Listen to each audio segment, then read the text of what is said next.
The date was June 1st, 1862, a quiet Sunday morning in the Cumberland Mountains. Elijah Koger had just risen from bed, planning a peaceful morning by the creek that ran through his property.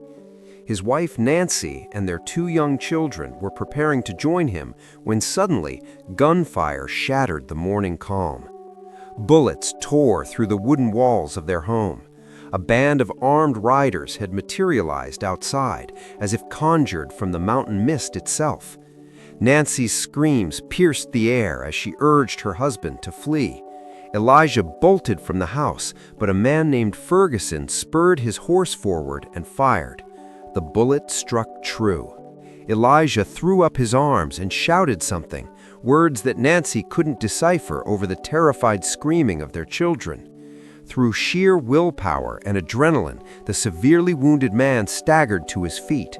More shots rang out as he ran desperately toward a fence roughly 50 yards from his home, Ferguson and 9 other mounted men thundering behind him. Elijah reached the fence and struggled to climb over. Ferguson rode up close and fired again at point-blank range. By the time Nancy reached the fence, their 11-year-old daughter Sarah had fought through the gang of men to reach her father. She knelt in the dirt, cradling her daddy in her small arms, her dress soaked crimson with his blood. When Nancy arrived, Elijah managed one final gasp, but spoke no words. Nancy collapsed beside her husband's body, while cruel laughter echoed from their home.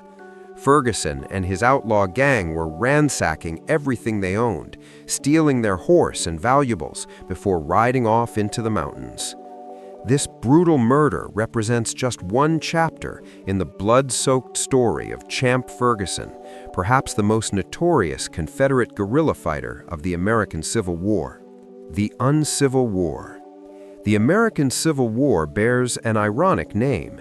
There was nothing civil about it. While popular imagination often pictures the conflict as orderly battlefield engagements with thousands of uniformed soldiers in blue and gray charging across open fields in linear formations, this represents only part of the story. A considerable portion of the bloodshed occurred not on famous battlefields, but through guerrilla warfare, sudden, brutal, and personal. Americans, particularly those living in border states like Kentucky and Tennessee, were routinely killed on their own properties, murdered inside their very homes. Approximately 750,000 soldiers died during the conflict, with total casualties, including the wounded, reaching 1.5 million. Civilian deaths have proven far more difficult to calculate, with estimates around 50,000. Considering the nation's population stood at merely 31.5 million at the time, these combined casualties represented a staggering percentage of Americans. Many guerrilla fighters received sanction from neither the Union nor the Confederacy. They operated as lawless murderers beyond official oversight, and with atrocities committed by both Unionists and Confederate sympathizers alike, convictions for war crimes were exceptionally rare. Of the mere 2 individuals ultimately charged and executed for war crimes during the entire conflict, one stands out as the most notorious Confederate guerrilla fighter. The question that haunts historians remains: why would a mountain farmer, by all accounts a loving husband and father, torture, slaughter, and mutilate dozens of men, often in cold blood? And after his conviction, was he truly executed, or did a conspiracy save his life? The making of a monster. Samuel Champ Ferguson grew up in the Cumberland Mountains of southern Kentucky, near the Tennessee border, the same rugged region once inhabited by legendary frontiersman Davy Crockett. Before the Civil War erupted, Champ worked as a farmer for over 20 years, a common occupation in those isolated mountain communities. He loved to hunt, both for the pleasure of spending time in the mountains he cherished and as a practical means of feeding his family. These long hunting excursions gave him intimate knowledge of every foothill, hollow, and mountain pass, knowledge that would prove invaluable when Union guerrillas and Federal soldiers hunted him relentlessly throughout the war years. Whether inherited from his father or derived from darker recesses of his own mind, Champ's venomous temperament was apparently well known even before the war began, starting with a reported incident in 1858, the First Blood. Early in 1858, a man named Floyd Evans failed to pay his debt on time after purchasing livestock from Champ. Enraged, Champ tracked down and ambushed Floyd's twin brother Alex Evans, stealing his horse as payment. In frontier society, a horse wasn't merely expensive, it was often vital to a man's survival and livelihood. Horse theft was considered among the most serious crimes. Floyd eventually paid his debt that June, but Alex Evans maintained his lawsuit against Champ for the theft of his horse. The Evans brothers began speaking publicly about the incident, which Champ perceived as a threat on his life. The Fentress County Court issued a warrant for Ferguson's arrest. Champ apparently feigned ignorance of his arrest warrant and continued traveling freely in and out of Fentress County. However, after attending a religious camp meeting in August, as he departed, the Fentress County constable attempted to serve the arrest warrant. A group of men joined the constable in this effort. Seeing the growing mob, Champ attempted to escape by mounting his young horse. The men gave chase, hurling rocks. Champ's horse stumbled, forcing him to flee on foot. Constable Reed reached him first. Champ quickly drew his pocket knife and began slashing wildly, stabbing the constable to death, then wounded Floyd nearly fatally before escaping into a nearby farmhouse. Under threat of death by the mob, he surrendered himself to the Fentress County Sheriff to receive what he hoped would be a fair trial. Local magistrate James Zachary Sr. ordered his imprisonment. He remained jailed for 2 months before his family secured his bail, using a substantial amount of their land as collateral. Champ hired a skilled attorney named Scott Bledsoe. Although scheduled for January, Champ's trial for killing Jim Reed would never occur. Bledsoe somehow managed to repeatedly delay the trial date. Before justice could be served, nearly 3 years had passed and the South had seceded from the Union. It's speculated that Scott Bledsoe's influence, or Champ's indebtedness for his legal services, provoked Champ to support the Confederacy in the mounting conflict. At the onset of war, as the oldest Ferguson child, Champ found himself at menacing odds with his 9 brothers and sisters, his mother, and most of his friends and neighbors, all of whom supported the Union and deeply resented him for embracing the South's cause. The political powder keg. To understand the root causes of Champ's murderous behavior, we must briefly examine the social and political climate of the era. Throughout the 1850s, debate over whether slavery should extend into new Western territories sparked intense controversy between the 2 major political coalitions, the Whig Party and the Democrat Party. Southern Democrats promoted slavery expansion into all territories, while their Northern counterparts believed each territory should decide for itself. The Republican Party was founded in 1854, merely 7 years before the Civil War began. Created by a coalition of anti-slavery Whigs, members of the Know Nothing Party, and others, this new party garnered growing support nationwide, primarily in the North. Abraham Lincoln became the party's first president, elected despite receiving less than 40% of the popular vote. The debate over slavery's future significantly contributed to rising national tensions. Initially, neither Lincoln nor many Republican Party members openly supported abolishing slavery, hoping to avoid violent conflict while preserving the Union. However, in private correspondence, Lincoln acknowledged his disdain for the hypocrisy of living in a nation founded on the belief that all men are created equal, while simultaneously practicing slavery and oppressing Irish immigrants and Catholics. In an 1855 letter to Joshua Speed, Lincoln wrote, "When it comes to this, I should prefer emigrating to some country where they make no pretense of loving liberty. to Russia, for example, where despotism can be taken pure and without the base alloy of hypocrisy. The initial conflict centered not necessarily on abolishing slavery, but on whether slavery would be permitted in newly developing territories as American settlers moved westward. Despite his actual nuanced positions, election propaganda portrayed Lincoln as a total abolitionist. His election greatly divided an already unsettled nation, triggering the secession of Southern states. As the war escalated, the Union Army eagerly enlisted any man willing to fight, including escaped and freed slaves who fought not only in defense of the Union, but for the freedom of their fellow slaves. Frederick Douglass, an escaped slave and perhaps the most recognized abolitionist of the time, served as an advisor to Lincoln, reasoning with him about granting equal rights to men willing to fight for their nation.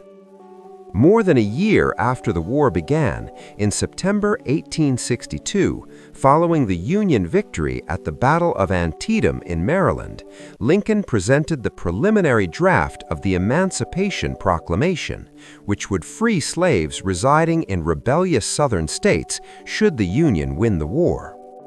Political conflict is never simple. Not every Republican supported abolishing slavery, and at least a small handful of Democrat Party members later voted in favor of it. In Southern minds, however, the entire Republican Party and everyone associated with it quickly became known as abolitionists, regardless of individual positions. In Champ Ferguson's rural mountain community, which had few slaves, partisan loyalties appear to have been less about complex political debates and more about simply choosing the winning side.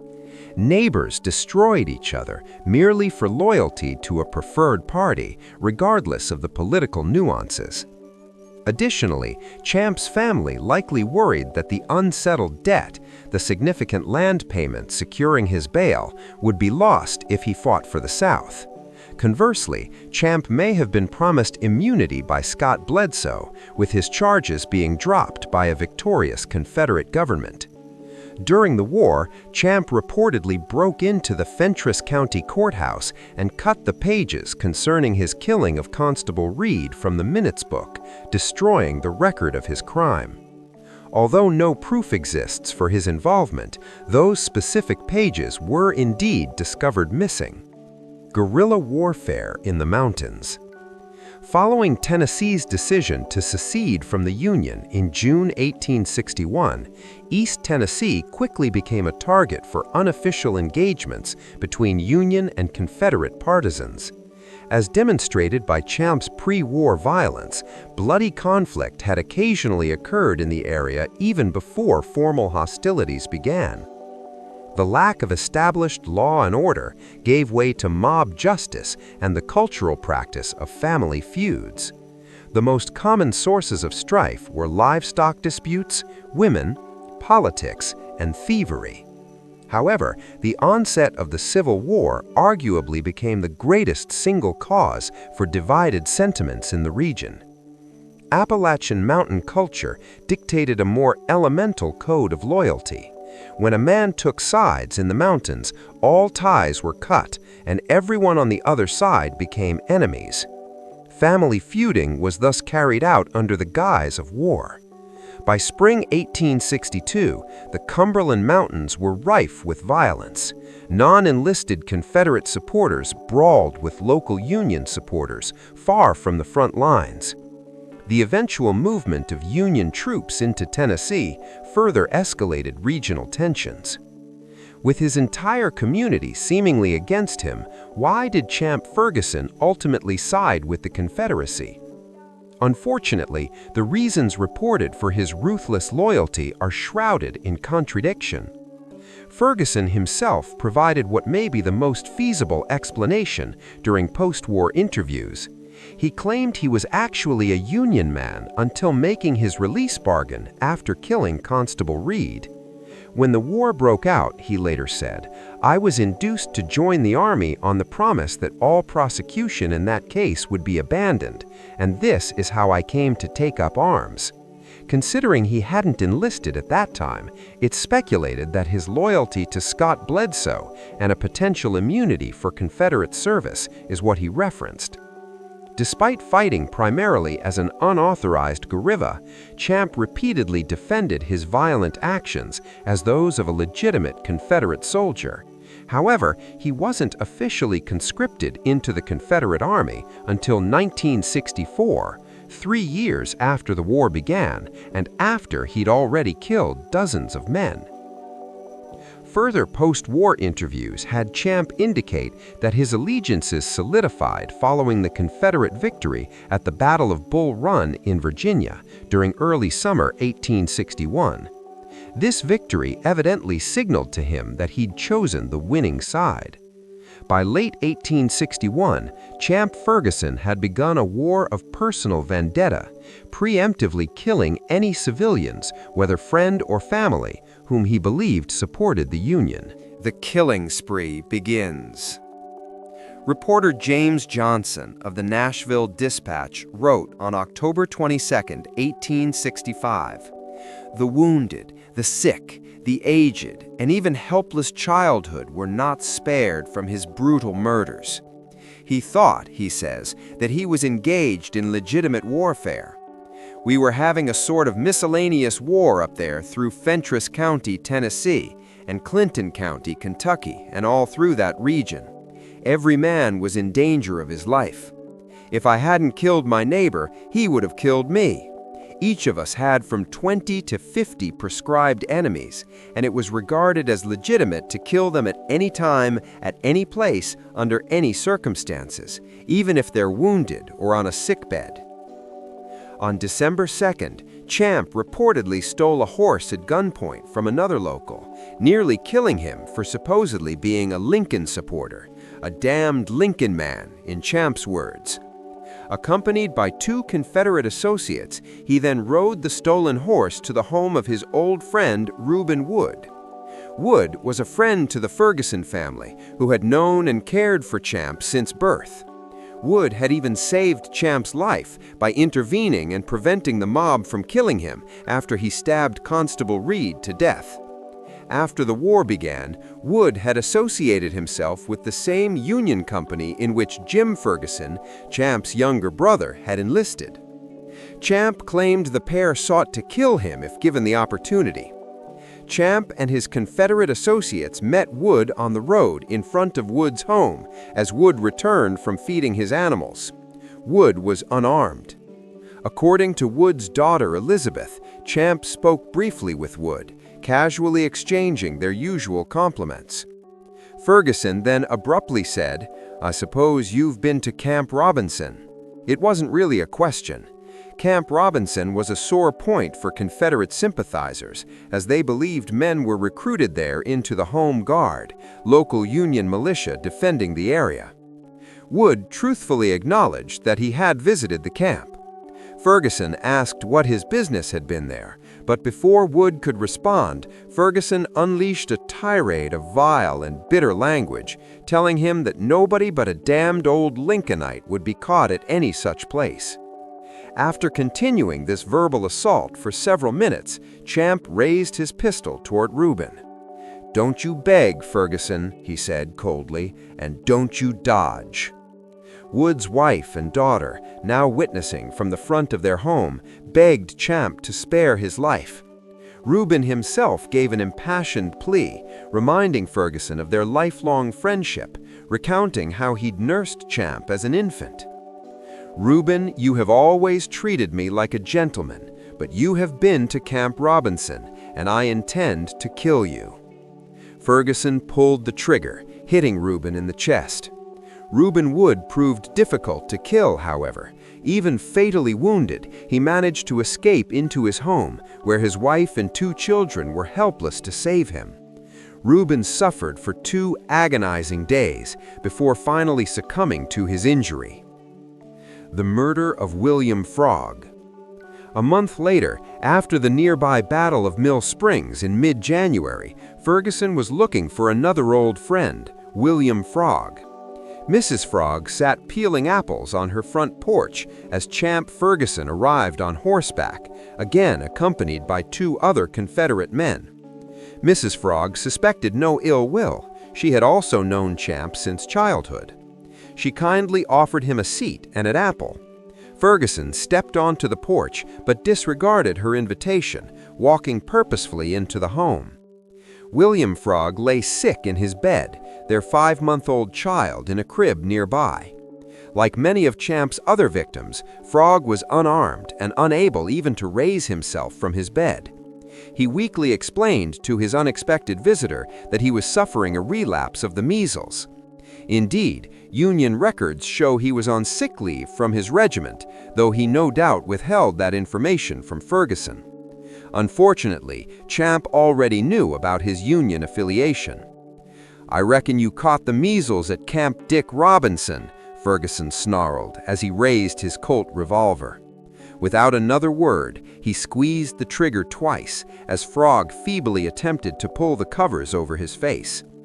As was his routine after such murders, before leaving, Champ ransacked the cabin looking for weapons and other valuables.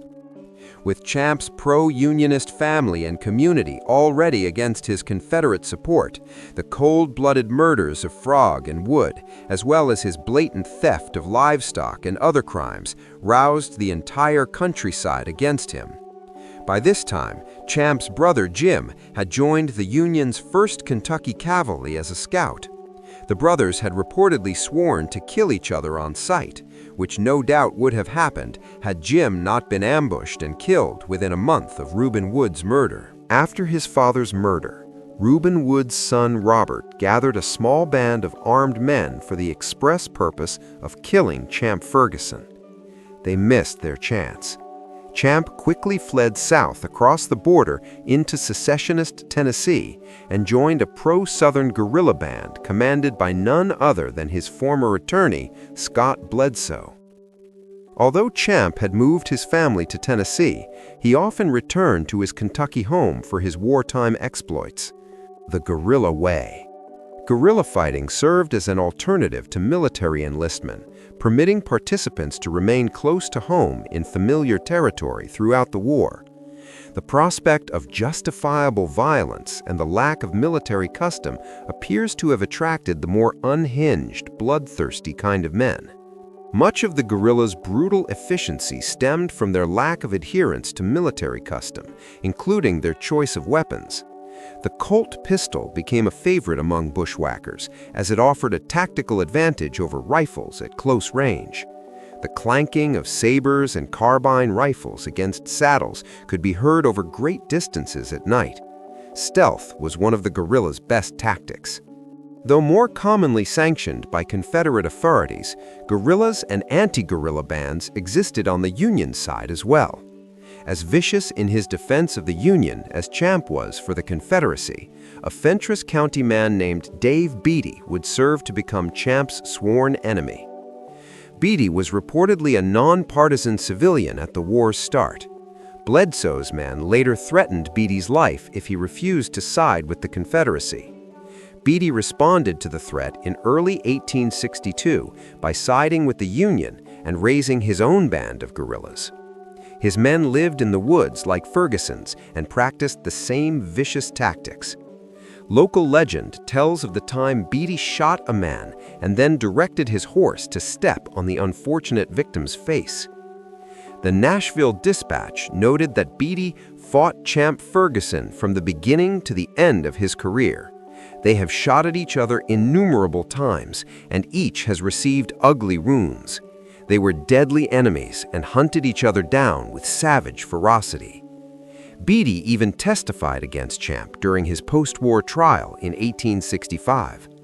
Regardless of their loyalties, both Union and Confederate enlisted soldiers disparaged and shamed these partisan rangers, calling them bushwhackers, freebooters, or other dishonorable terms like carpet knights and featherbed soldiers, due to their apparent unwillingness to depart from the comfort of their homes and warm beds.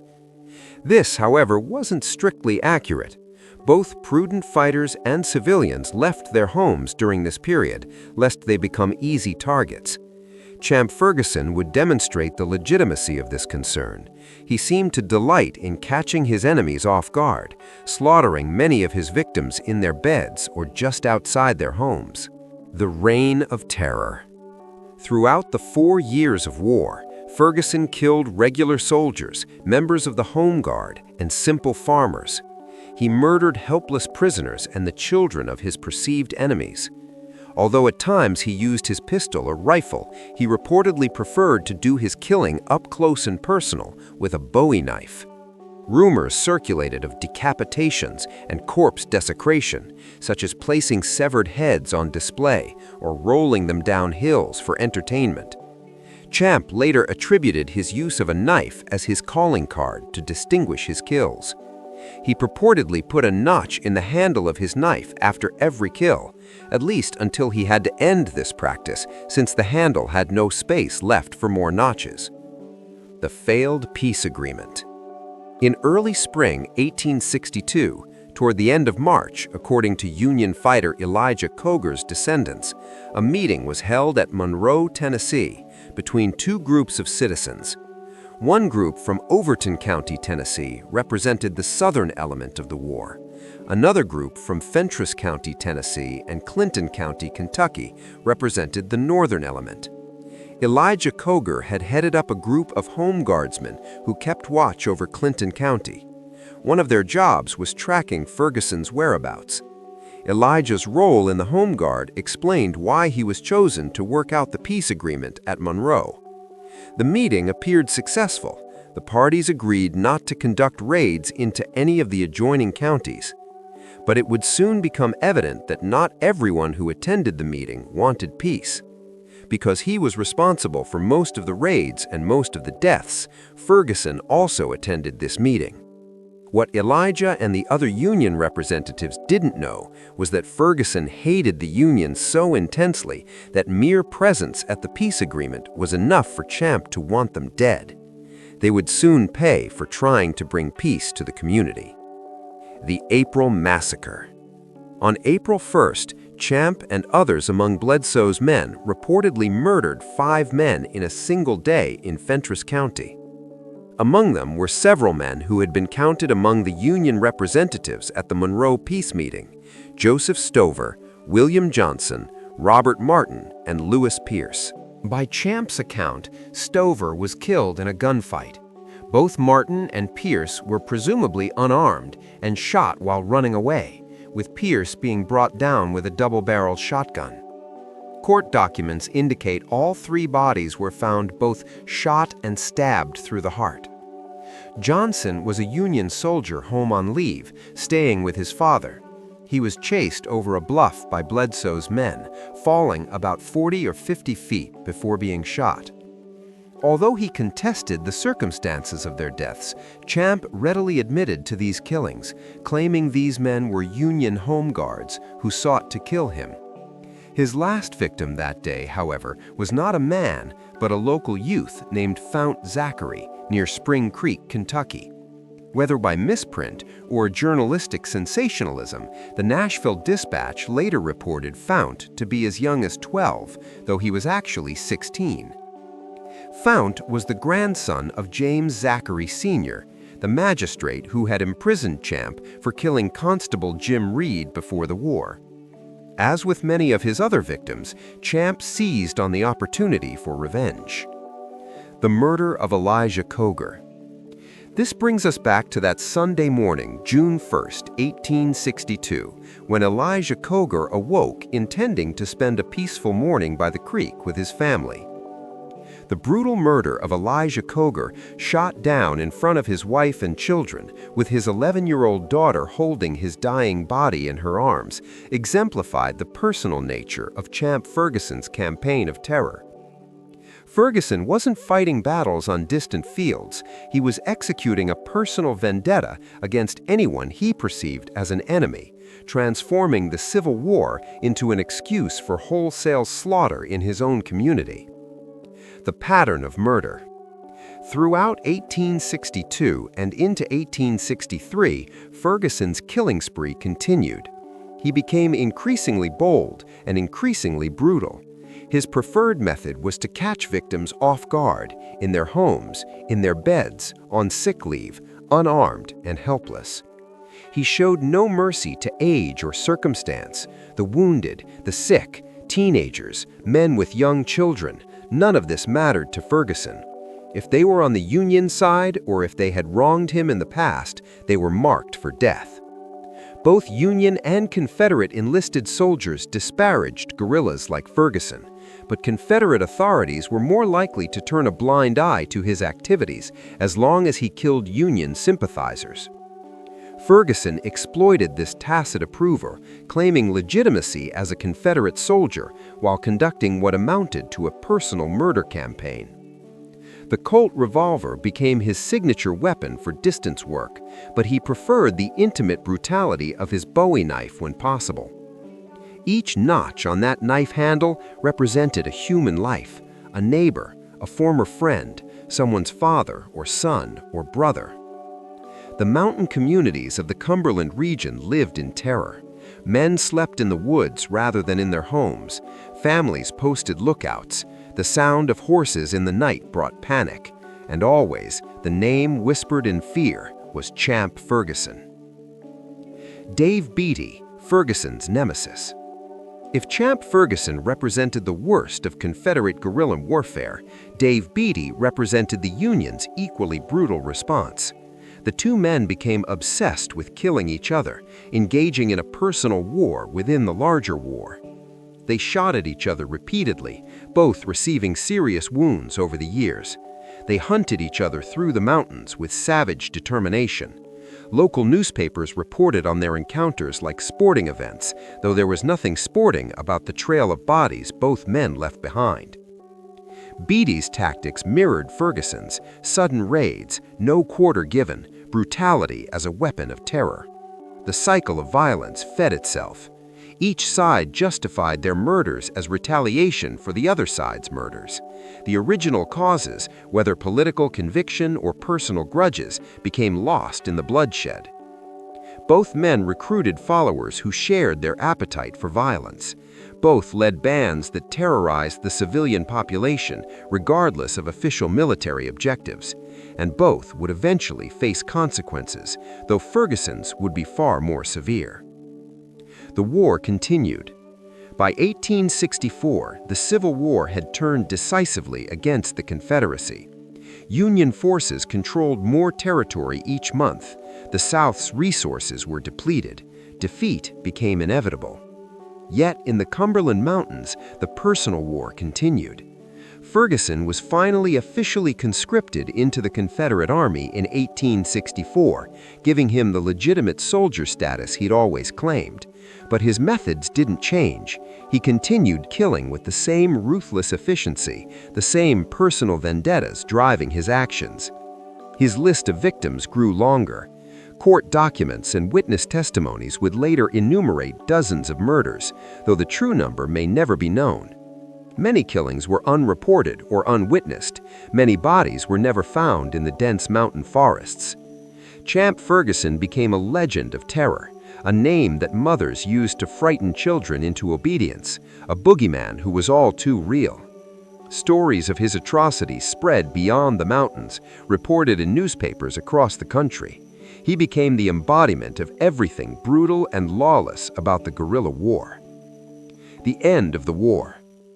When the Confederacy finally surrendered in April 1865, most Confederate soldiers returned home, receiving pardon under generous terms designed to reunify the nation.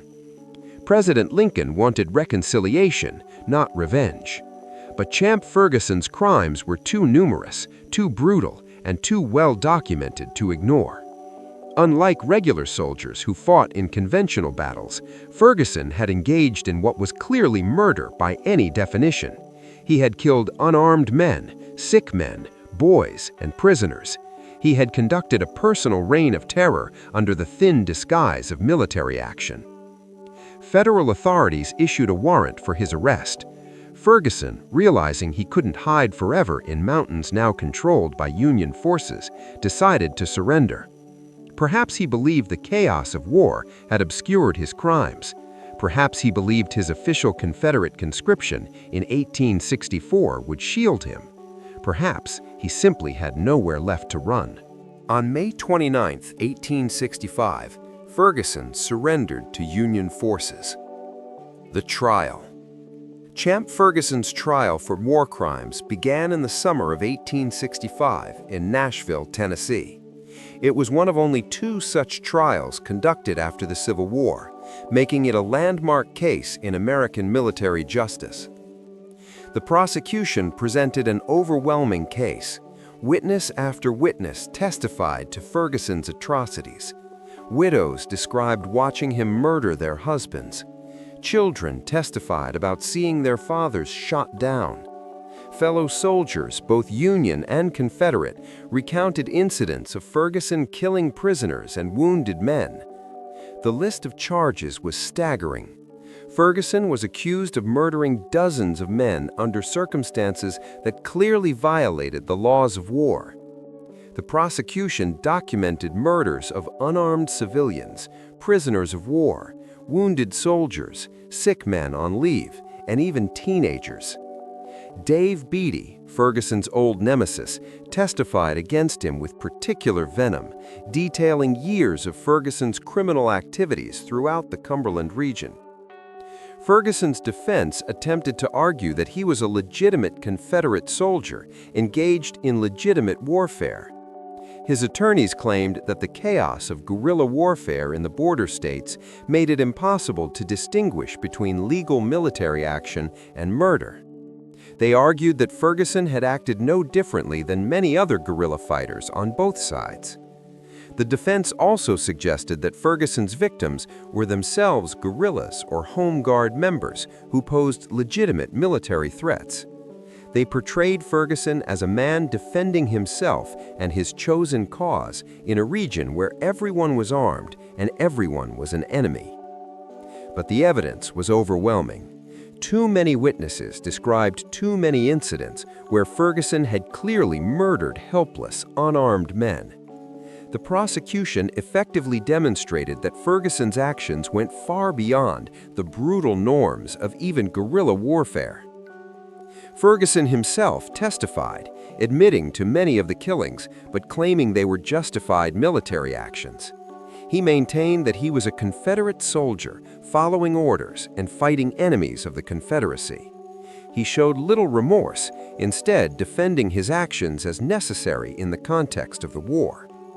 The trial lasted several months, becoming a sensation in the press. Newspapers across the country covered the proceedings, printing lurid details of Ferguson's crimes. He became a symbol of the war's worst excesses, a reminder that the conflict had unleashed forces of violence and hatred that exceeded even the massive battles. On October 10, 1865, the military commission found Champ Ferguson guilty of murder and sentenced him to death by hanging. The execution, or was it? On October 20, 1865, Champ Ferguson was reportedly hanged in Nashville, Tennessee, in the presence of thousands of spectators. According to official records, justice was finally served for his decades of violence. But conspiracy theories have persisted for over 150 years, suggesting that Ferguson wasn't actually executed that day. Some accounts claim that Confederate sympathizers, perhaps with the help of corrupt officials, arranged for a substitute to be hanged in Ferguson's place, while the real Champ Ferguson escaped to live out his days under an assumed identity.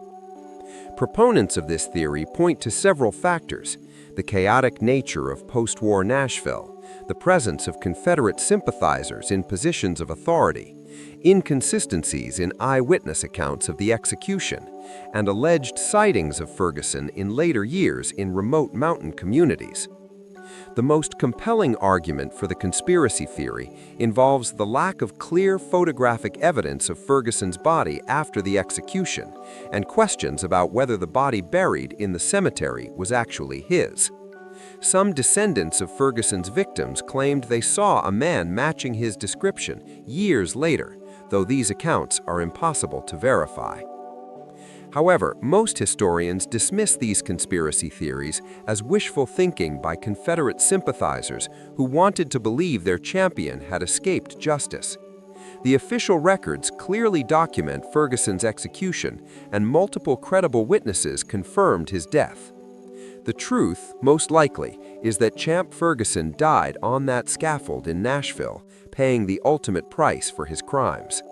But the legend of his possible escape adds one final dark chapter to a story already filled with violence, betrayal, and tragedy. The legacy of Champ Ferguson. Whether he died on the gallows or somehow escaped, Champ Ferguson's legacy is one of terror and brutality. He represents the worst aspects of the American Civil War, the personal vendettas, the breakdown of law and order, the transformation of political disagreement into murderous rage. His story reveals how war can unleash humanity's darkest impulses, how the thin veneer of civilization can shatter under stress, exposing the capacity for cruelty that lurks within seemingly ordinary people. Ferguson was, by most accounts before the war, a typical mountain farmer, hard-working, family-oriented, embedded in his community. But the war gave him an excuse to indulge his violent tendencies, to settle old scores, to kill with impunity under the guise of patriotic duty. The conflict between the North and South became for him simply an opportunity to murder anyone he perceived as an enemy. His victims weren't abstractions on a distant battlefield. They were his neighbors, his former friends, people he'd known his entire life. He looked them in the eyes as he killed them, often in their own homes, in front of their families. This intimate brutality makes his crimes even more disturbing than the massive casualty figures from major battles. The Civil War produced many men like Champ Ferguson on both sides, guerrilla fighters who used the war as cover for criminal behavior, who transformed political loyalty into a license to kill. Most of them escaped justice, returning to ordinary life after the war, with their crimes forgotten or forgiven in the general amnesty. Ferguson's execution, or alleged execution, stands as a rare example of accountability for these war crimes. But it came too late for his dozens of victims, too late for the widows and orphans he created, too late for the communities he terrorized. Understanding the monster.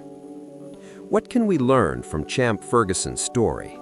Perhaps the most important lesson is how easily ordinary people can become monsters when social structures break down and violence is normalized. Ferguson wasn't born a killer. He was shaped by his environment, a culture that accepted personal violence as a means of settling disputes, a region where family feuds could last generations, a society where frontier justice often replaced law and order.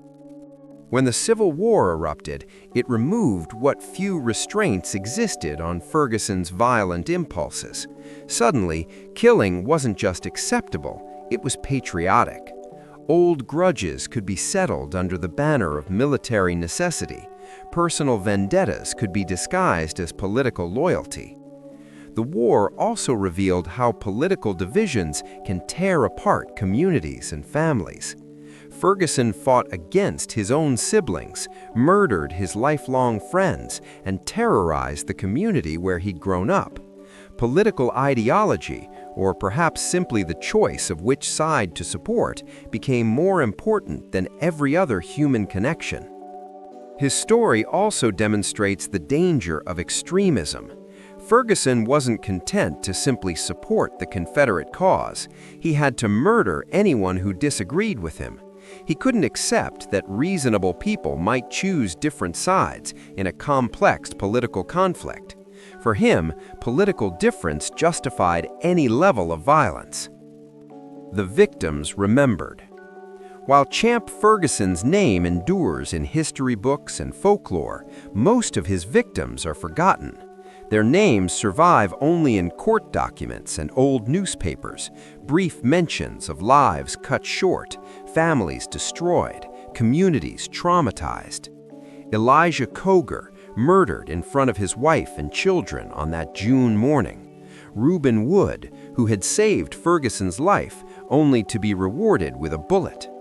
William Frogg, shot in his sickbed while his 5-month-old child lay nearby. Font Zachary, only 16 years old when Ferguson killed him. These were real people with families, hopes, and futures that Ferguson stole from them. They deserve to be remembered not just as statistics in Ferguson's body count, but as individuals whose lives had value beyond their manner of death. The widows and orphans Ferguson created suffered for decades after his crimes. Nancy Koger had to raise 2 children without their father. Sarah Koger, only 11 years old, witnessed her father's murder and held his dying body in her arms, a trauma that surely haunted her for the rest of her life. Multiply these individual tragedies by dozens, and you begin to comprehend the scope of devastation Ferguson caused in his community. The ripples of violence spread outward, affecting not just his direct victims, but their families, friends, and neighbors. If this deep dive into Civil War history fascinated you, please give this video a thumbs up. It helps us bring you more untold stories from America's past. Share this with anyone interested in the darker chapters of history that don't make it into typical textbooks. What do you think? Was Champ Ferguson a product of his time and circumstances, or was he simply a monster who used the war as an excuse? Leave your thoughts in the comments below. I read every single one and love discussing these historical mysteries with you. And if you haven't already, subscribe and hit that notification bell so you never miss our explorations of history's most compelling and controversial figures. Thanks for watching, and I'll see you in the next video.